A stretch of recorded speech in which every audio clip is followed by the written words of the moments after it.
Nefis iki tarif yapacağız. İster kahvaltıda, ister öğlen yemeğinde, ister akşam yemeğinde. Zeytinyağı 1, 2, 3 yemek kaşığı. Bu sosu yaptığınız zaman mutfakta şef mi var diyecekler. Bütün aile, eşraf parmaklarını yiyecek. 3 yemek kaşığı. Zeytinyağıyla tarife jet gibi başlıyoruz.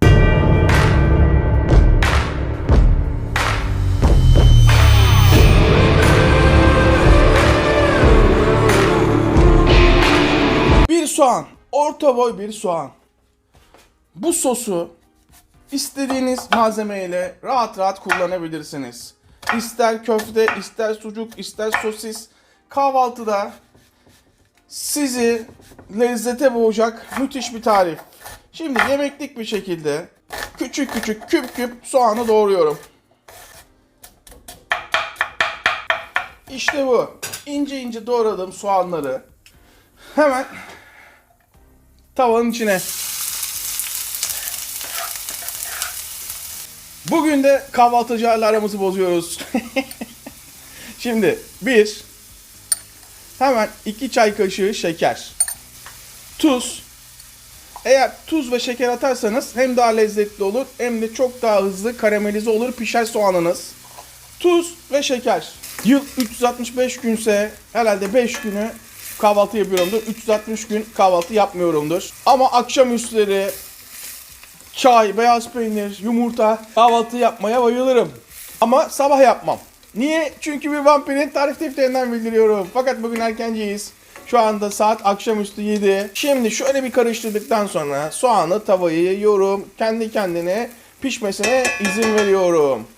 Soğanlar 5 dakikadır kısık ateşte pişiyor. 5 dakika sonra hemen 2 tane sarımsak. Buradaki önemli nokta, sarımsakları kesinlikle sadece patlatıyoruz. Patlattıktan sonra hemen içine, dikkat, sarımsakları içinden alacağız piştikten sonra. O yüzden kesmiyoruz. Devam. Tam ortasına 1 yemek kaşığı domates salçası. İsteyen biber salçası da kullanabilir. Evde biber salçası olabilir. Ama buna domates salçası çok yakışır.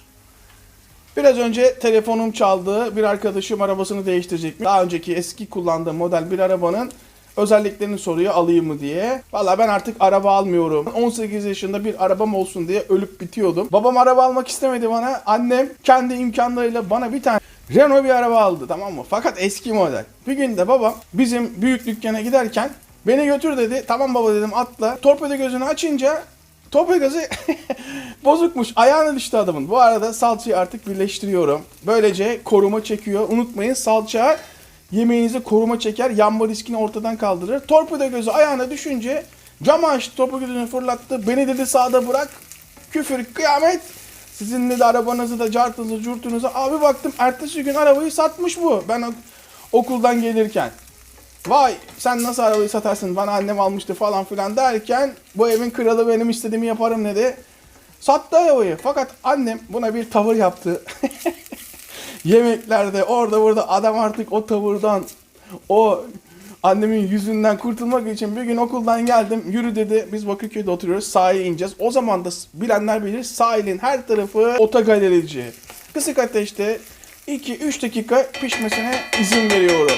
Devam. Sosise karşı olabilirsiniz ama bu ev yapımı sosis, arkadaşım yapıyor ama satmıyor.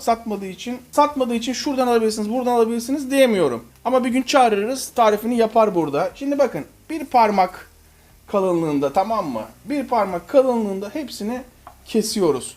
Bu sosu sucukla da yapabilirsiniz. Bu sosu köfteli de yapabilirsiniz. İndik sahile. Araba, Mercedesler, BMW'ler. Bütün galeri burada. Bakırköylüler bilir. İnanın Porsche da var. Seç dedi, istediğini al. Bak yemin ediyorum, film gibi değil mi? Neyse ben aptal gibi Opel Astra seçtim, tamam mı? Bak alsana bir Mercedes. Kafa böyle çalışmıyor ki. Artık sosisler de içine. Fakat şöyle bir durum var. O zamanlar Opel Astra acayip bir şey. Öyle Mercedesler falan ortalarda yok. Millet sokakta dolaşırken dönüp dönüp bakıyor. Neyse uzatmayayım. Daha sonra kendi dükkanlarımı açtım. Öyle oldu, böyle oldu. Fazla anlatmak istemiyorum, kendimden bahsetmek istemiyorum ama çok iyi arabalar alma kısmet oldu. Porsche kadar aldım kendi imkanımla. Ama sonra dedim ki ya bu para, havalara girdik. Bu para kazanma işi Ne zaman yiyeceğiz bu parayı? Kazan kazan nereye kadar? Aslında erken bıraktım işi. Biraz daha şimdiki aklım olsa devam edebilirdim. Beni tanıyan iyi tanır. Yani bir dükkan açacağım diyeyim. Para koymadan ortak olmak için yalvarırlar.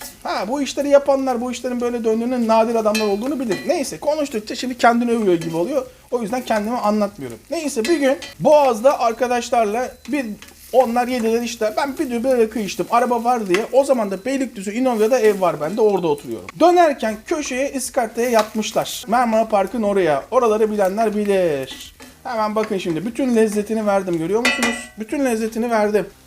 Mutlaka ama mutlaka hardal. Koray, ben hardal sevmiyorum. Bakın şöyle bir yemek kaşığı, hatta 1,5 yemek kaşığı hardal. Kesinlikle kabul etmiyorum. Kesinlikle. Bol bol şöyle 1,5 yemek kaşığı katabilirsiniz. Polis ekibi çevirdi beni. Dedi alkollü müsünüz? Değilim. Bir de böyle bir şey içtim. Bakın aynen cümle şu. Kardeşim, sen çok temiz bir adama benziyorsun. Elin yüzün düzgün. Eğer bir şey içtiysen bak, üfleme, aramızda çözeriz gibi bir muhabbet geçiyor. Yok dedim ya, ben iyiyim yani. Bir üfledim, %58 mi %68 mi alkol çıktı. Dedim ki imkansız. Dedi arabayı bağlayacağız. Ya dedim şurada oturuyorum, bak karşısı Inovia 1'de oturuyorum. Yok dedi, arabayı bağlayacağız. Dedim ki ben alkollü değilim. Sonra dedi ki ya dedi, bugün dedi bir kişinin daha başına geldi biraz önce. Yani muhabbet ettiğimiz için şöyle yavaş dönüyor tarif ama ilgisini çekmeyenler hızlı geçebilir veyahut da izlemeyebilir. Çenem açıldı bir kere. Neyse, dedim ki bunu ben kabul edemem yani. O zaman dedi karakola geleceksin dedi. Karakola geleceksin. Dedim araba ne olacak? Çekici gelecek dedi. Arabayı dedi bağlayacak dedi çekici. Bu arada bak, bütün hardalı yedireceğim şu anda. Şöyle bir kıyak yaptılar bana. Beni polis arabasına bindirdiler. Bir tanesi de benim arabanın direksiyonuna geçti. Evin otoparkına girip sitenin arabayı park ettiler. Sonra beni karakola götürdüler. Komiserim, bu arkadaş çok temiz bir adama benziyor. Aynen bak, cümlede de kuruyorum. Alkolü değilim diyor. Kesinlikle de hareketlerinde bir terslik yok. Hastaneye götürün. Hastanede kan testi yapılsın. Neyse, gittik hastaneye. Esenyurt Devlet Hastanesi. Görüyor musunuz? Şimdi sosun bir yemek kaşığı, tamam mı? Şöyle tereyağı. Hatta biraz daha koyalım, bir yemek kaşığı olmadı. Biraz daha koyalım, bir yemek kaşığı olmadı. Şimdi bir yemek kaşığı. Nasıl? Sos bağlayacak, kendine gelecek sos. Dikkat edin. Eğer acı istiyorsanız şöyle bir çay kaşığı pul biber ve hatta 1,5 çay kaşığı. Ama hardalınız acıysa bakın buraya dikkat edin. Daha acı katmayın. Benim hardalım acı olmadığı için ben pul biber katıyorum. Acı istemeyen katmayacak. Şimdi karıştırmaya devam ediyorum. Bakın sosu görüyor musunuz? Sos böyleyken tereyağı ile birlikte nasıl kıvam alacak? Gittik Esenyurt Devlet Hastanesi'ne, rezalet bir yer. Kan verdik falan. Orada benim kafam bir attı. Bak 10 sene vardır ha. En az 10 senesi vardır. Ben dedim böyle işin dedim ta anasını avradını. Testi yaptılar. Bir daha da ne sordum ne şey yaptım. Mahkemeden aradılar, yani kağıt geldi. Ta Silivri'ye vermişler. Silivri'ye gittim. Hakime de dedim ben dedim bundan sonra ne araba kullanacağım. Ne de dedim araba alacağım. Çık dışarı dedi bana hakim. Attı beni şeyden, mahkemeden. Çağırdı geriye. Dedim böyle böyle oldu. Tamam dedi. İlerle. Kafam o gün acayip bozuldu. O günden beri araba almıyorum, biliyor musunuz? Taksi kullanıyorum. Ama memlekette taksi sorunu da var. Binemiyorsunuz taksiye. Türkseniz. Türkler 2. sınıf vatandaş. Ne yazık ki böyle olduk. Şimdi bunu karıştırdıktan sonra hafif altını açıyorum. Pişmesini istiyorum. Kaynamaya başladıktan sonra altını kısıyorum. Kısık ateşte yavaş yavaş pişmesine izin veriyorum. Lezzetlenecek. Şöyle bir 15 dakika, 20 dakika yavaş yavaş pişsin. Nasıl gözüküyor? Koray, ben sosis sevmiyorum, sağlıksız falan filan kabul etmiyorum. Doğru düzgün yerden alın.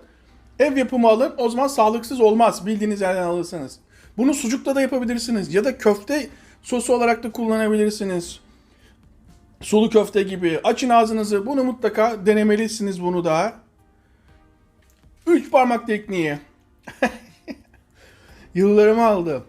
Koray, sosis ne kadar lezzetli olabilir ki? Biz de evde yapıyoruz. Ne fark olabilir? Her şey sosta bitiyor. Her şey sosta bitiyor. Sucukta da yapabilirsiniz. Çok lezzetli oluyor. Açın ağzınızı. Vay be. Basit gibi gözüken tarifler esasında yapması en zor tariflerdir. Ama evdeki malzemelerle kolayca yapabileceğiniz müthiş bir tarif. Hepimize eline sağlık. Bu arada Zeki Murat tabii ki yanılmış olamaz. Mutlaka bir gün buluşacağız. Her canlı bir gün bu kanala abone olacak. Hepimize eline sağlık. Tekrardan herkese selamlar. Vay be.